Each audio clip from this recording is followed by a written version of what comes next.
Good morning students. और कैसे हो? देखिए, हम ऑनलाइन क्लास में चैप्टर नंबर 5 पढ़ रहे हैं, जो कि पादप कारकी का पहला चैप्टर है। पादप कारकी। देखिए, पादप कारकी यानी प्लांट फिजियोलॉजी। Plant physiology. देखिए, ये प्लांट फिजियोलॉजी हमारे बायो में सबसे महत्वपूर्ण यूनिट है और सबसे ज्यादा नंबरों की ये यूनिट है। इस पादप कारकी में हम पादप जल संबंध, पादपों का जल के साथ क्या संबंध है, इस बारे में हम पढ़ रहे हैं कि पादपों में जल की क्या उपयोगिता है। इसके अलावा इसमें हमने जो जो टॉपिक्स पढ़े हैं उनमें एक तो है विसरण।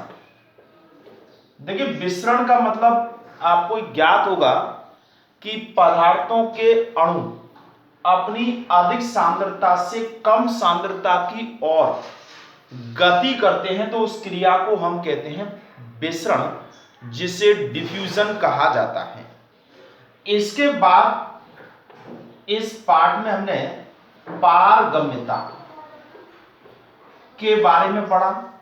पारगम्यता का मतलब पदार्थों के अणुओं के आवागमन में जो झिल्लियों के द्वारा व्यवहार किया जाता है या रुकावट पैदा की जाती है, वो पारगम्यता कहलाती है। और इस पारगम्यता के आधार पर झिल्लियां 3 प्रकार की होती हैं। एक तो होती है पारगम झिल्ली, एक होती है अपारगम झिल्ली और एक होती है अर्ध पारगम झिल्ली। तो यहां पादपों में जल का एक कोशिका से दूसरी कोशिका में जो परिवहन में महत्वपूर्ण भूमिका होती है, वो होती है अर्ध पारगम झिल्ली के रूप में। इसके बाद हमने परासरण पढ़ा। परासरण एज ए ऑस्मोसिस। देखिए, परासरण क्या है? परासरण का विसरण से जुड़ा हुआ अर्थ होता है, परासरण वह विसरण क्रिया है जिसमें विलायक के अणु अर्ध पारगम झिल्ली के माध्यम से अपनी अधिक सांद्रता से कम सांद्रता की ओर अभिगमन करते हैं, तो इस क्रिया को हम कहते हैं परासरण। तो हमने परासरण के बारे में पढ़ा। इसके बाद जीव द्रव्य कुंचन एवं जीव द्रव्य विकुंचन। देखिए, जीव द्रव्य कुंचन का मतलब क्या है कि जब किसी भी कोशिका को अति पराश्री विलयन यानी एक तरह से सांद्र चीनी के घोल में रखा जाता है, तो उस कोशिका में से संपूर्ण जल बाह्य पराश्रित होकर के कोशिका से बाहर आ जाता है और कोशिका के मध्य वाले भाग में जीव द्रव सिमट करके एकत्रित हो जाता है, तो इस घटना को कहते हैं जीव द्रव कुंचन। और जब इस जीव द्रव कुंचित कोशिका को शुद्ध जल में या अल्प पराश्री विलयन में रखा जाता है, तो बाह्य परासरण के स्थान पर अंत्य परासरण होता है और बाह्य विलयन से जल कोशिका के अंदर प्रवेश कर जाता है, तो इस घटना को हम कहते हैं जीव द्रव विकुंचन। ठीक है। इसके बाद हमने इस परासरण से संबंधित जो दाब थी उनके बारे में पढ़ा। परासरण दाब यानी ऑस्मोटिक प्रेशर, स्फीति दाब यानी टर्गर प्रेशर। इसके बाद हमने पढ़ा भित्ति दाब यानी वाल प्रेशर, और इनके आधार पर विसरण दाब न्यूनता, जिसे डीपीडी कहा जाता है। ठीक है। और हमने इन विभिन्न प्रकार के दाबों में आपस में क्या संबंध है, इस बारे में पढ़ा। डीपीडी बराबर ओपी माइनस टी। देखिए, इस सूत्र के द्वारा एक न्यूमेरिकल आता है जिसमें किसी भी कोशिका के परासन दाब का मान दे दिया जाता है और उसके स्फीति दाब का मान दे दिया जाता है, और यह पूछा जाता है कि इसमें जल डीपीडी का मान कितना होगा, या फिर दो कोशिकाएं दे करके उनके अंदर तुलना करा दी जाती है, क्योंकि जिस कोशिका का डीपीडी का मान ज्यादा होता है जल सदैव उस और गति करता है। ठीक है, इसके बाद आज हम एक नया इसी से जुड़ा हुआ टॉपिक है और उसका नाम है जल विभव अवधारणा। इसके बारे में जल विभव अवधारणा क्या है, देखिए ये जो विसरण दाब न्यूनता ये कोशिकाओं पर ही लागू होती है, लेकिन आधुनिक जो वैज्ञानिक हैं इन्होंने इसमें कुछ ऊष्मागतिकी के सिद्धांतों को जोड़ करके एक नई अवधारणा दी है जिसका नाम है जल विभव अवधारणा।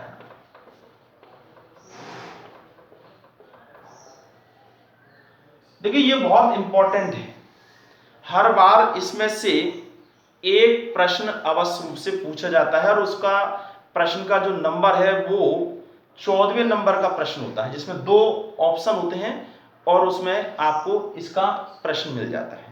देखिए इस जल विभव की जो अवधारणा है, इस अवधारणा को आर के, ये जो अवधारणा है आर के सिलेटियर, ये वैज्ञानिक हैं आर के सिलेटियर, और दूसरे वैज्ञानिक हैं एस ए टाइलर, ये दो वैज्ञानिक हैं। इन्होंने इस जल विभव की अवधारणा को 1960 में दिया था, या यूं कह सकते हैं कि ये जो अवधारणा है ये 1960 में प्रस्तुत की गई थी, तो इसलिए पूरे नाम ने देकर के इसे कहते हैं, अवधारणा को प्रस्तुत करने वाले वैज्ञानिक हैं सिलेटियर एवं टाइलर द्वारा प्रस्तुत अवधारणा। ठीक है, तो ये पूछा जा सकता है कि ये जो अवधारणा है ये किसके द्वारा दी गई थी, तो सिलेटियर और टाइलर के द्वारा ये अवधारणा दी गई है। ठीक है, अब इस अवधारणा में क्या कहा गया है, देखिए ऊष्मागतिकी के अनुसार, आप लोग केमिस्ट्री और फिजिक्स में ऊष्मागतिकी के बारे में पढ़ते हैं, जिसे हम एक प्रकार से ऊष्मागतिकी कहते हैं।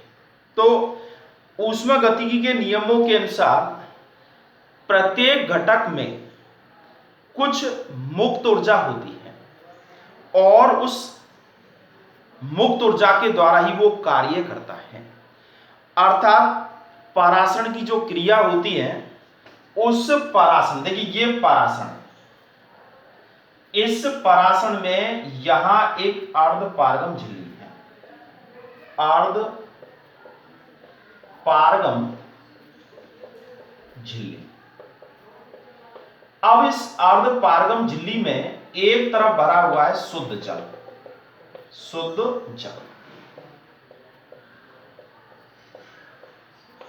और एक तरफ भरा हुआ है विलयन, यानी जल और उसमें मिले हुए हैं विलय पदार्थ, यानी जल प्लस विलय इक्वल टू क्या हो गया, विलयन। देखिए यहां शुद्ध जल में भी मुक्त ऊर्जा, यानी जल के अणुओं के अंदर भी मुक्त ऊर्जा का मान होता है और विलयन के अंदर उपस्थित जल के अणुओं में भी मुक्त ऊर्जा का मान होता है।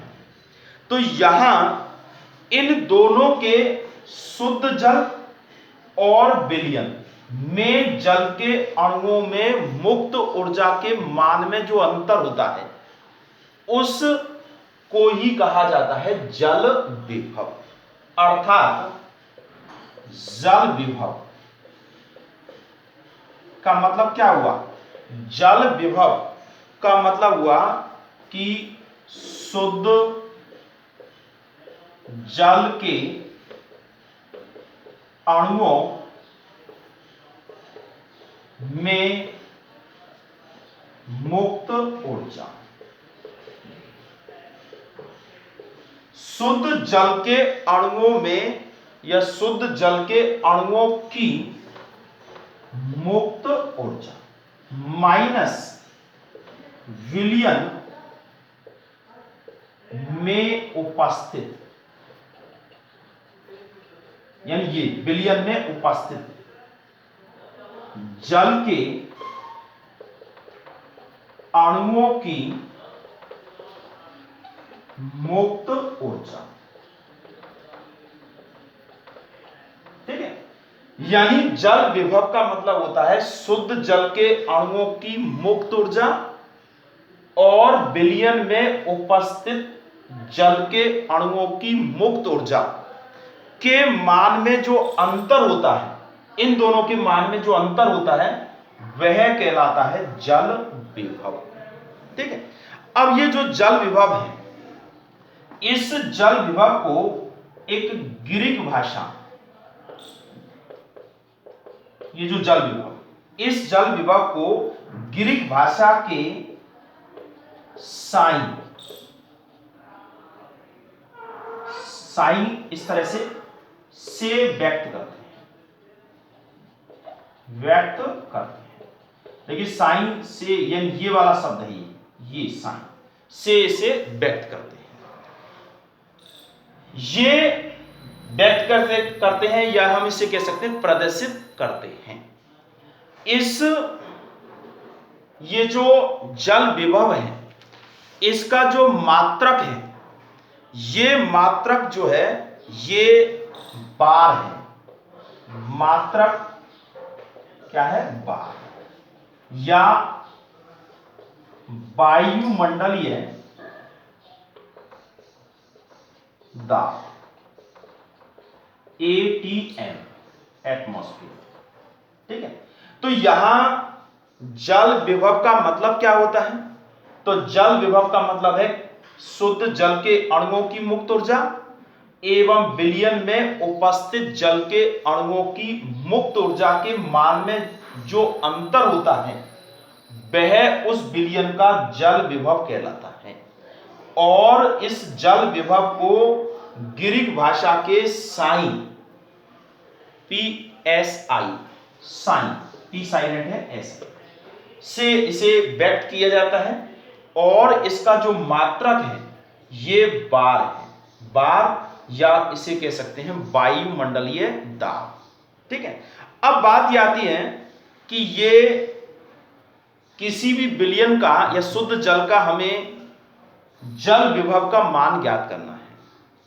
तो जल विभव का मान ज्ञात करना, यानी प्योर एब्सोल्युटली जल विभव का मान ज्ञात करना एक प्रकार से संभव नहीं है, यानी यूं कह सकते हैं कि निरपेक्ष मान की गणना करना असंभव है।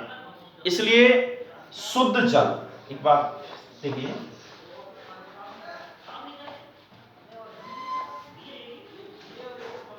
शुद्ध जल जो है, शुद्ध जल,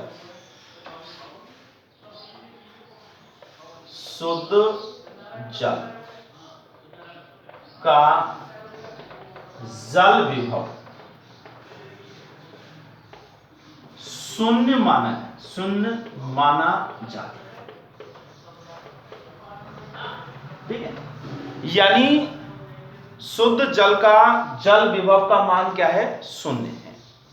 और इस जल में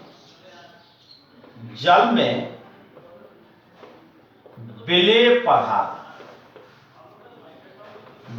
पदार्थ के अणुओं को मिलाने से जल में विलेय पदार्थ के अणुओं को मिलाने से जल विभव के मान में कमी हो जाती है, कमी हो जाती है। अर्थात 0 से भी अगर कोई चीज कम है, इसका मतलब किसी भी विलयन का जल विभव का मान ऋणात्मक में होता है, माइनस में होता है। क्यों? क्योंकि शुद्ध जल का जल विभव का मान ही जब शून्य है तो उसमें हम जैसे जैसे विलेय पदार्थ मिलाएंगे, अर्थात उनके अणुओं की जो मुक्त ऊर्जा का मान है वो कम होता चला जाएगा। तो ऐसी स्थिति में जल विभव का मान ऋणात्मक होता है। ठीक है, तो अब हम बात करते हैं कि ये जो जल विभव है, ये बात समझ में आ गई। जल विभव किसे कहते हैं, इसका मात्रक क्या है, इसका मात्रक वार है। इसे किस तरीके से व्यक्त किया जाता है, साई या PSI साई के रूप में व्यक्त किया जाता है। और जल विभव का मान कैसा होता है किसी भी विलयन के लिए, ऋणात्मक होता है। अब जल विभव के मान की गणना करनी है।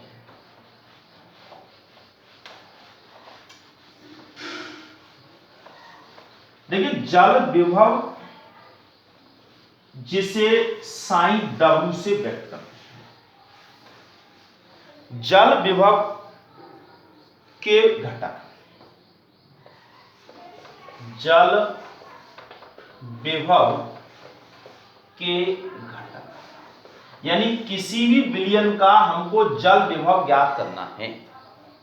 तो ऐसी स्थिति में कौन कौन से टर्म काम में लेंगे, तो किसी भी विलयन के जल विभव का मान ज्ञात करने के लिए 3 टर्म लेते हैं। देखिए, जल विभव, जल विभव इसे साई W से व्यक्त करते हैं। जल मतलब वाटर। एक होता है मैट्रिक्स विभव, इसको साइन M। एक होता है परासरण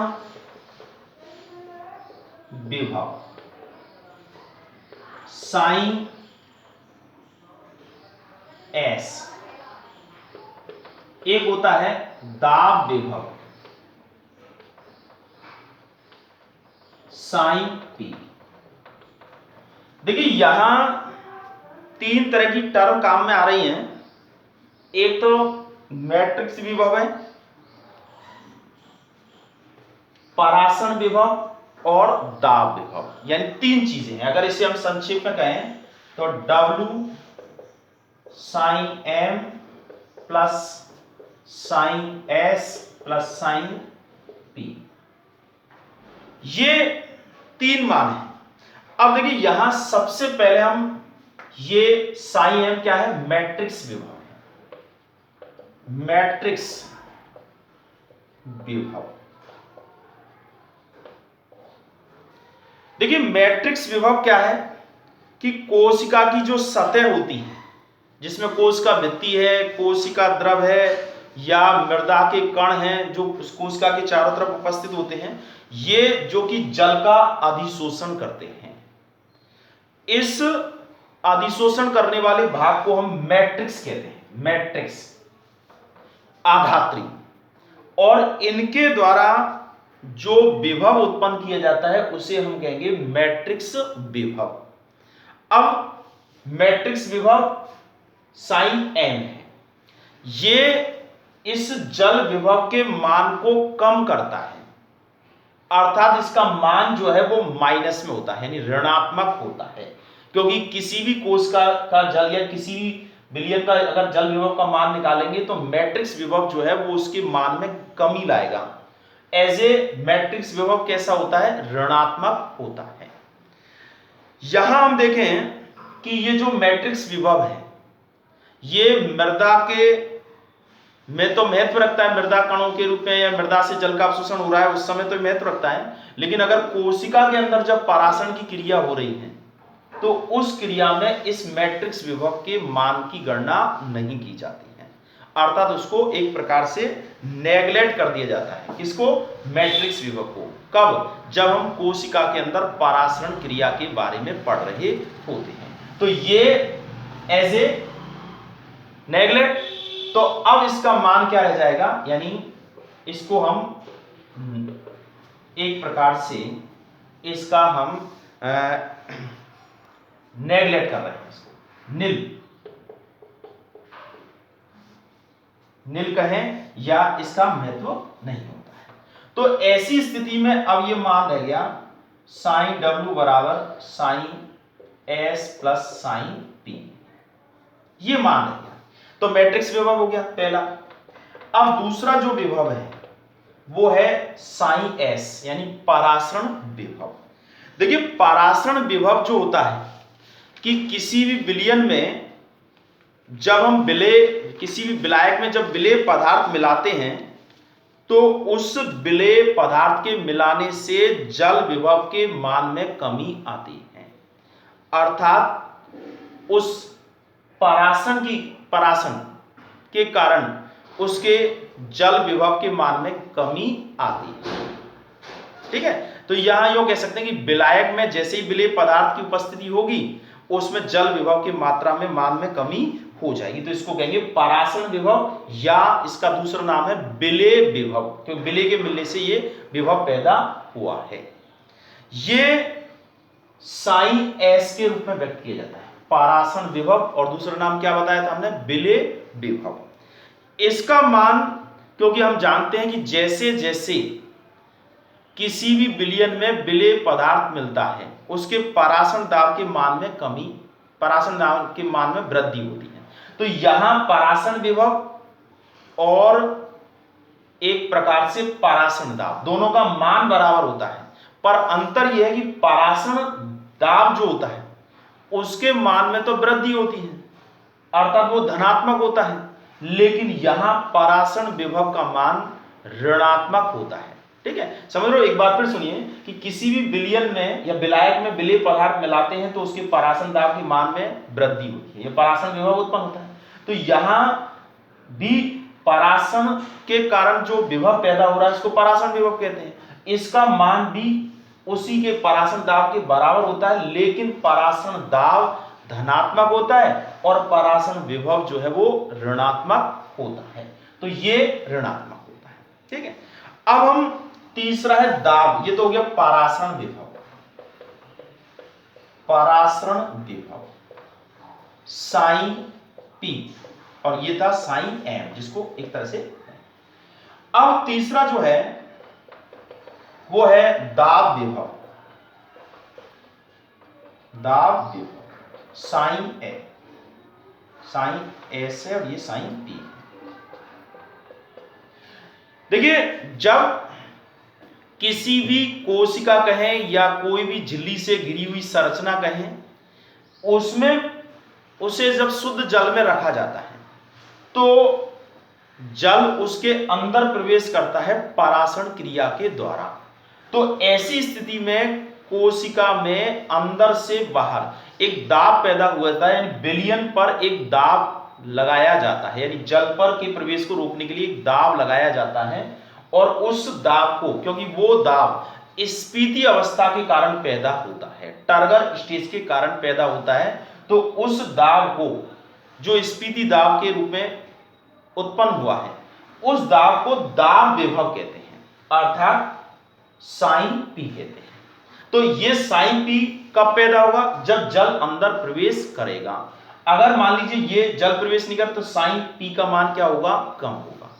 ठीक है, तो इस तरह से किसी भी विलयन के अगर हमको जल विभव का मान ज्ञात करना है तो इस सूत्र के द्वारा ज्ञात करते हैं,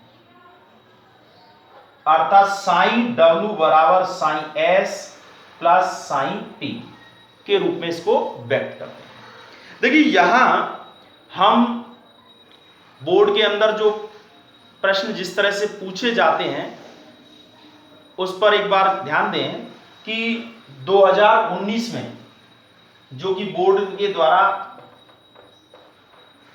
इस नए सिलेबस के अनुसार जो लिया गया पहला पेपर था 2019, उसमें क्वेश्चन आया था कि एक पहला क्वेश्चन था जल विभव, परासरण विभव और दाब विभव में संबंध लिखिए। तो आपको आंसर में क्या लिखना था, जल विभव बराबर परासरण विभव प्लस दाब विभव, यानी ये सूत्र लिखना था। तो इस सूत्र के लिखने से ही आपका प्रश्न का आंसर पूरा हो जाता है, यानी एक प्रकार से क्वेश्चन का पहला हिस्सा पूरा हो जाता है। दूसरा इसमें प्रश्न था जो कि एक न्यूमेरिकल के रूप में, क्योंकि इसमें से हर बार न्यूमेरिकल आता है। देखिए सूत्र है साइन W बराबर sine S plus sine P, ये सूत्र निकल करके आता है। अब इसमें प्रश्न दिया था कि अर्ध पारगम झिल्ली, अर्ध पारगम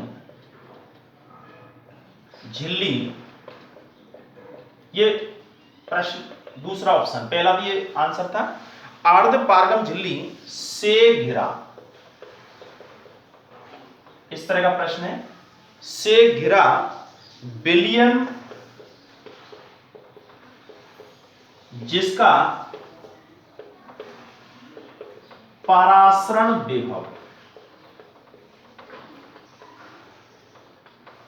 जिसका परासरण विभव 35 बार है,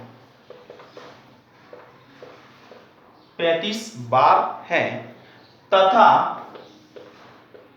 दाब विभव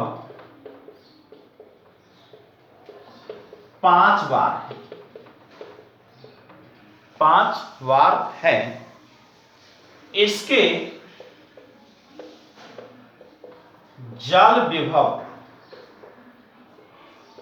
की गणना कीजिए, गणना कीजिए। देखिए इस तरह के प्रश्न आते हैं। अब बहुत सिंपल है, लेकिन अगर आपको नहीं आता तो आप इसको किसी भी तरह से नहीं कर पाएंगे, और अगर आपने एक बार समझ लिया तो संख्या कोई सी भी हो, आप इस तरह के प्रश्नों के उत्तर आसानी से दे सकेंगे। देखिए इसमें पहले तो हम सूत्र के हिसाब से मान करें कि इसमें साइन S बराबर कितना मान दिया है, -35 बार, दाब विभव -5 बार, ठीक है, और साइन W बराबर एज ए क्वेश्चन है, यानी ये हमको ज्ञात करना है, ठीक है। तो अब इस सूत्र में हम लिख दें, इस सूत्र में लिखें साइन W बराबर sine S plus sine P, यहां इनके मान को पुटअप कर दें। साइन S का मान है -35 प्लस दाब विभव का मान है -5 बार, बराबर हो गए, माइनस माइनस जुड़ जाएंगे, -40 बार। तो ये साइन W बार, अर्थात ये इसका आंसर हो जाएगा, ठीक है। तो एक नंबर में तो एक तो ये आंसर था, इनमें आपस में संबंध क्या है, और एक था कि इनका मान कितना है। तो इस तरह से हम इस जल अवधारणा के अनुसार क्या कर सकते हैं, सवालों को भी कर सकते हैं, इसकी अवधारणा को समझा भी सकते हैं, और कौन कौन से मान हैं उनके बारे में भी बता सकते हैं, ठीक है। तो जल विभव एक आधुनिक अवधारणा है, आधुनिक अवधारणा है, और वो इसलिए क्योंकि परासरण की जो अवधारणा है वो कोशिकाओं पर ही लागू होती है, और यहां जल विभव की अवधारणा हर विलयन पर भी लागू हो जाती है, इसलिए ये आधुनिक है, ठीक है। तो हम आज जल विभव के बारे में पढ़ चुके हैं। अब इसमें से इस चैप्टर का कुछ हिस्सा और रह रहा है, जिसमें अंतः शोषण, जिसके बारे में हम अगले लेक्चर में पढ़ेंगे, ठीक है। आप लोग होमवर्क रेगुलर कीजिए, क्योंकि ये सारी चीजें एक एक करके आप नोट करते जाएंगे, अपने आप ही आपको भी समझने आने लगेगी और आपके लिए बहुत लाभकारी होगी, ठीक है। तो आप लोग इस तरह का रेगुलर काम कीजिए, ठीक है। तो अब हम इस चैप्टर का देखिए अंतिम एक छोटा सा भाग रहा है, उसके होने के बाद ये चैप्टर जो है वो पूरा हो जाएगा, जिसका नाम है अंतः शोषण। तो अंतः शोषण क्या होता है, कैसे होता है, इसके साथ साथ हम इस पार्ट के अंदर क्या क्या एक बार रिवाइज करवाएंगे, और ये हमारा 5वां चैप्टर लगभग पूरा हो जाता है। ठीक है, फिर इसके बाद अगले चैप्टर की तरफ हम बढ़ेंगे। ओके, ठीक है।